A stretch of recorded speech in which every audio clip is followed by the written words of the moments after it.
السلام علیکم ورحمۃ اللہ وبرکاتہ۔ دوستو، آج ہم ایک نہایت اہم اور سینسیٹیو موضوع کے بارے میں بات کرنے جا رہے ہیں، اور وہ ہے ایک گستاخ کی مسلسل ناپاک جسارتوں کی مذمت۔ گیرٹ ویلڈر نامی اسلام دشمن شخص سرکار دو عالم صلی اللہ تعالیٰ علیہ وآلہ وسلم کی شان میں کئی بار گستاخیاں کر چکا ہے اور ابھی بھی مسلسل کر رہا ہے۔ اس کا ہر عمل نفرت انگیزی اور اشتعال انگیزی کے سوا کچھ نہیں، جس کا مقصد دنیا کے مسلمانوں کو تکلیف پہنچانا اور فتنہ برپا کرنا ہے۔ لیکن یاد رکھیں کہ ناموس رسالت صلی اللہ تعالیٰ علیہ وآلہ وسلم یہ وہ ریڈ لائن ہے جس پر کوئی سمجھوتا نہیں ہو سکتا۔ یہ صرف ایمان کا حصہ نہیں بلکہ یہی اصل ایمان ہے، اور ہم سب کو اپنی ذمہ داری کو سمجھنا ہوگا کہ ہم اس کا جواب کیسے دیں۔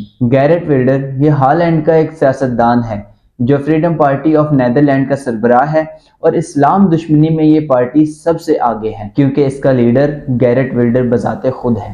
ہالینڈ کی پارلیمنٹ کے اندر بیٹھا یہ گستاخ کئی عرصے سے مسلمانوں کے خلاف زہر اگل رہا ہے۔ And 5 chairmen request all schools, newspapers, media to display a ideology that fosters hatred and terror, and as a result is not compatible with the values of the Netherlands.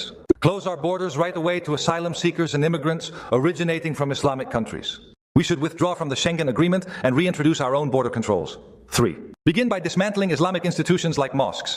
Start by closing foreign-funded mosques, including those that receive funding from abroad and are under the authority of Diyanet, the Turkish Ministry of Religious Affairs, and not us. 4. Lock up anyone who threatens or uses violence or deport them from our country, and if necessary, take preventive action against those hundreds of supporters and thousands of sympathizers of the jihadist movement in the Netherlands. In order not to provoke, but to demonstrate that we never give in to threats and violence, and that we proudly and firmly support our freedom.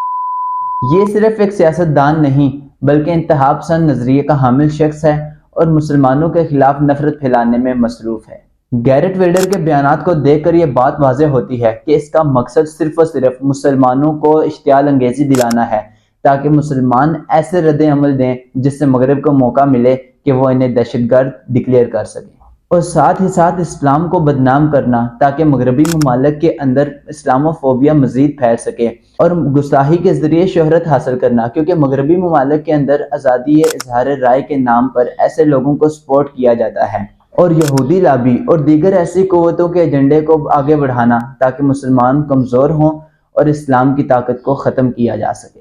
دوستو، آپ سب لوگوں کے ذہن میں بھی یہ بات آتی ہوگی آخر اس کو مسئلہ کیا ہوتا ہے اور یہ اس طرح کی گستاخیاں کیوں کرتا ہے؟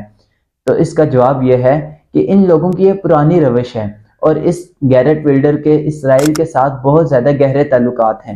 یہ بار بار اسرائیل کے حق میں بیانات جاری کرتا ہے اور مسلمانوں کے آخری نبی صلی اللہ تعالیٰ علیہ وآلہ وسلم کی گستاخیاں کر کے یہودیوں سے مالی امداد بھی حاصل کرتا رہتا ہے، کیونکہ یہودی لابی اسلام دشمن پراپیگنڈا پھیلانے والوں کو فنڈ دیتی ہے، اور یہ گیرٹ ویلڈر بھی انہی کا مہرہ ہے، اسی لیے یہ اپنی پارٹی کو اسٹرانگ اور مسلمانوں کے خلاف استعمال کرتا ہے۔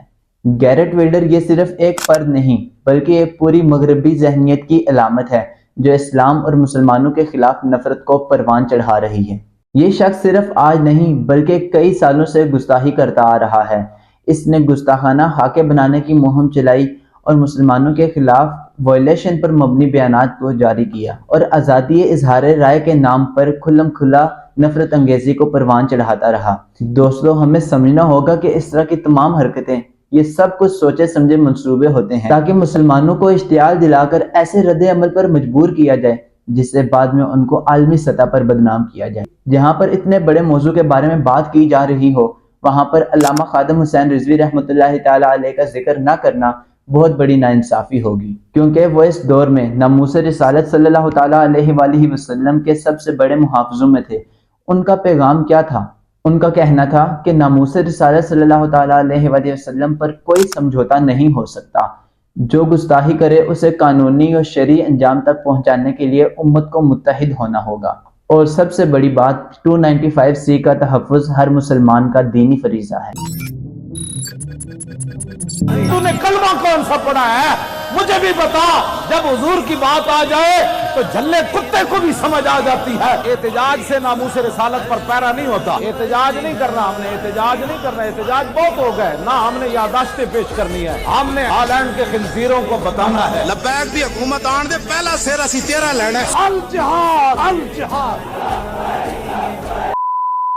ان سب معاملات کے لیے ان کا طریقہ کار کیا تھا؟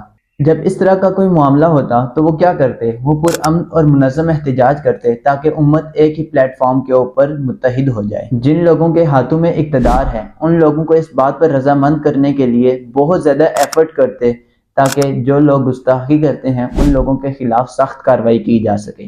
ان کا جو سب سے بڑا مقصد تھا وہ یہی تھا کہ 295C کے قانون کی حفاظت کی جائے اور نوجوانوں کے دلوں میں عشق رسول صلی اللہ تعالیٰ علیہ وآلہ وسلم اور غیرت ایمانی کو بیدار کیا جائے تاکہ وہ دین کی حفاظت اور ناموس رسالت صلی اللہ تعالیٰ علیہ وآلہ وسلم کے لیے عملی اور فکری میدان میں کام کریں۔ تو نوجوان اس وقت آپ کو دیکھ رہے ہیں الیکٹرانک میڈیا کے ذریعے بھی اور آپ کے جو سوشل میڈیا ہے پوری دنیا کے اندر آپ کی ویڈیوز ہیں، آپ کے خطابات ہیں، بہت خوبصورت پیغام آپ دے رہے ہیں ختم نبوت کے حوالے سے۔ نوجوانوں کو کیا میسج دیں گے اس وقت آپ کے اس دھرنے میں کس طرح شرکت فرمائیں؟ جوانوں کو یہی پیغام ہے، جوانوں کو سوز جگر بخش دے میرا عشق میری نظر بخش دے، یہی پیغام ہے۔ سمجھے اقبال یہی تو گیا کہ روتا روتا کہ وہ مسلمان ہے کہ مرگ از وے بلرزت جہاں گردیدام وورا ندیدام۔ اقبال کہتا میں پوری دنیا پھرا مجھے ایسا مسلمان نظر نہیں آیا جسے موت دیکھ کر پیچھے سہم گئی ہو، لیکن اب اس دھرنے میں آپ دیکھ رہے ہیں یہ سارے نوجوان جو موت کو آتا ہوا دیکھ کر بھی اتنے جمپ لگا کر کہتے ہیں حضور یہ بھی کوئی بات ہے کہ آپ کے ختم نبوت پر حملہ ہو اور ہم جوانیاں لیے پھرتے ہوں۔ اب ہر بندہ اپنی جان ہاتھ پر لے کر آ گیا ہے، بس انہیں جانا انہیں مانا نہ رکھا غیر سے کام۔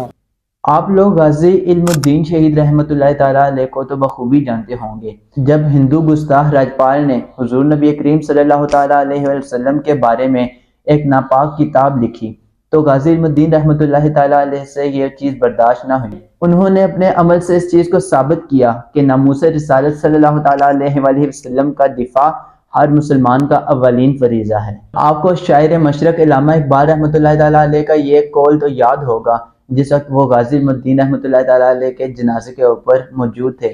کہنے لگے شاہ جی ہم پوری زندگی وکالت پڑھتے رہے لیکن ایک ترخان کا بیٹا بازی رہ گیا۔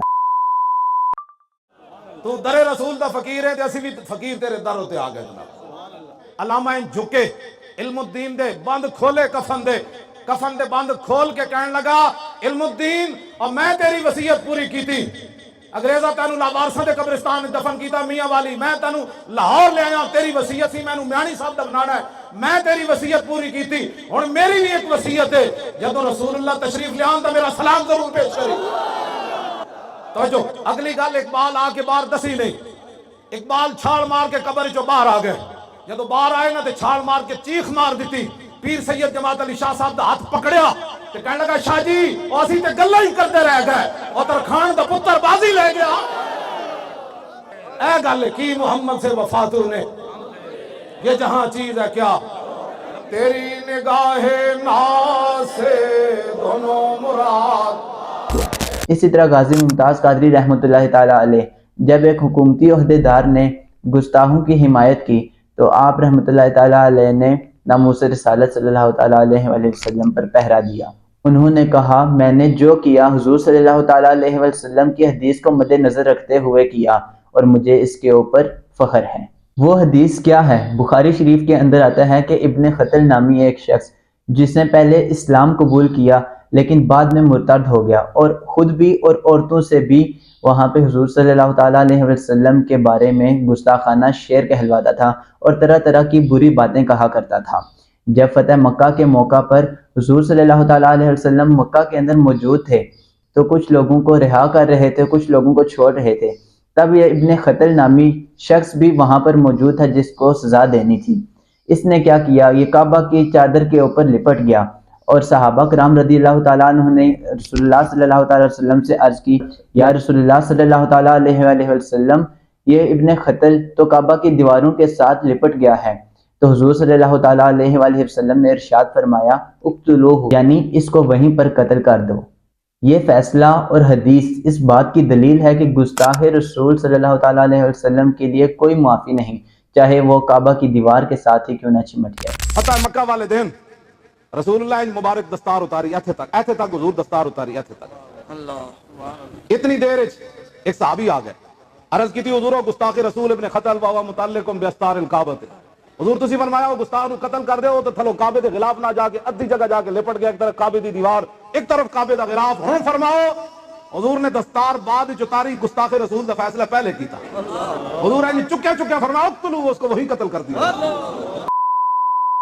ہم لوگوں کا یہی کہنا ہے کہ گیرٹ ولڈر اور اس کے تمام اتحادی اپنی اس طرح کی تمام ناپاک حرکتوں اور بیانات کو واپس لیں اور آئندہ سے حضور پاک صلی اللہ تعالیٰ علیہ وسلم کی شان میں کوئی بھی بے ادبی اور گستاخانہ الفاظ استعمال نہ کریں، کیونکہ ہم لوگوں کے ایمان کا یہی اولین فریضہ ہے کہ ہم ناموس رسالت صلی اللہ تعالیٰ علیہ وآلہ وسلم پر پہرا دیں، اور ہم اپیل کرتے ہیں اپنی حکومتوں سے کہ وہ اس طرح کے لوگوں کے خلاف عالمی سطح پر آواز اٹھائیں، کیونکہ صحابہ کرام رضی اللہ تعالیٰ عنہم کا بھی یہی طریقہ تھا کہ وہ حضور پاک صلی اللہ تعالیٰ علیہ وسلم کی شان میں ادنا سی بھی گستاخی برداشت نہیں کرتے تھے، یہاں تک کہ ایک شخص نے حضور پاک صلی اللہ علیہ وسلم کی ریش مبارک کے اوپر ہاتھ لگایا تو ایک صحابی نے کہا کہ اگر اب تم نے حضور پاک صلی اللہ علیہ وسلم کی داڑھی کی طرف اپنا ہاتھ بھی آگے بڑھایا تو میں یہ ہاتھ کاٹ ڈالوں گا۔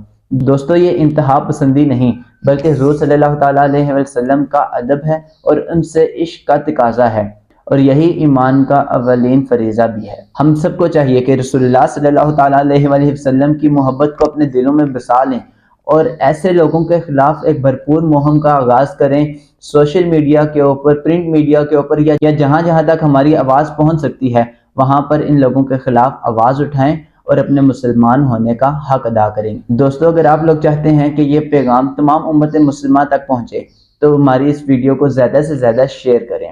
جزاک اللہ خیرہ۔ ملیں گے اسی طرح کے ایک نیو انفارمیٹیو ویڈیو میں، تب تک کے لیے اللہ حافظ۔